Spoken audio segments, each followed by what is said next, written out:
Friends, astro trade में आपका स्वागत है। मैं मोहन। जैसे कि हमने मंडे और ट्यूसडे के लिए जो एस्ट्रो का प्रेडिक्शन आप लोगों को बताया था कि वोलेटाइल टू एवरेज या दोनों साइड का मूवमेंट, तो निफ्टी बैंक निफ्टी में सेम वैसे मूवमेंट हुआ मंडे के दिन भी और ट्यूसडे के दिन भी आज के लिए। तो निफ्टी ने 25,300 के ऊपर सस्टेन नहीं किया और नीचे में 25,100 के नीचे सस्टेन नहीं हो पाया। तो अभी एक छोटा सा रेंज में है, हो सकता है कल ब्रेक करने का कोशिश करें, तो आप उसको ध्यान देना है। और बैंक निफ्टी भी 56,100 से लेके 56,700 के बीच में एक रेंज बना हुआ है, तो उसके बीच में घूम रहा है। तो दोनों साइड का मूवमेंट लगभग एक जैसा ही दिया हुआ है निफ्टी बैंक निफ्टी ने। और M6 गोल्ड का जो प्रेडिक्शन हमने बताया था एस्ट्रो के हिसाब से, वो वोलेटाइल टू पॉजिटिव। तो आप देख रहे होंगे अभी एक नया रिकॉर्ड हाई के आसपास M6 गोल्ड आया है 1,26,900 के आसपास का। तो ऑलमोस्ट 1,27,000 टच किया है M6 में।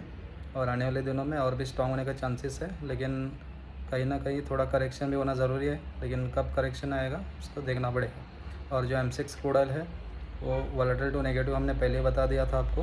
तो आने वाले दिनों में M6 क्रूड ऑयल भी कहाँ पे जाएगा ये भी देखना ज़रूरी है। तो अभी हम देखते हैं कल के लिए एस्ट्रो का प्रेडिक्शन। एस्ट्रो के हिसाब से कल का दिन है बुधवार, और कल का दिन निफ्टी बैंक निफ्टी हमको वोलेटाइल टू पॉजिटिव लग रहा है, यानी कि ग्रीन में लग रहा है। तो निफ्टी के लिए जो इम्पोर्टेंट लेवल्स है कल के लिए, निफ्टी अगर 25,320 ब्रेक करके सस्टेन होगा 10 से 15 मिनट, तो ये 25,500 तक जा सकता है। और डाउन साइड के लिए 25,060 अगर ये ब्रेक करके सस्टेन होगा तो ये 24,900 तक जा सकता है। और बैंक निफ्टी के लिए इम्पोर्टेंट लेवल्स है, अगर बैंक निफ्टी 56,730 ब्रेक करके सस्टेन होगा तो ये 57,200 तक जा सकता है। और नीचे में 56,230 अगर ये ब्रेक करके सस्टेन होगा तो 55,800 तक जा सकता है। और M6 गोल्ड कल के लिए जो एस्ट्रो का प्रेडिक्शन रहेगा M6 गोल्ड के लिए, वो वोलेटाइल टू नेगेटिव रहेगा। लेकिन हालांकि जो भी ग्लोबल न्यूज़ आ रहा है और जो टेक्निकली इतना स्ट्रॉन्ग गोल्ड है, तो अभी थोड़ा करेक्शन तो बनता है, तो उस हिसाब से हमको थोड़ा करेक्शन देना ज़रूरी ऐसा लग रहा है। लेकिन मार्केट है, कहीं पे भी जा सकता है। और अभी जो भी टेक्निकल लेवल्स हम दे रहे हैं तो उस पर मार्केट नहीं चलेगा, क्योंकि एक बहुत ही बड़ा बुलिश जोन में M6 गोल्ड और सिल्वर ट्रेड कर रहा है।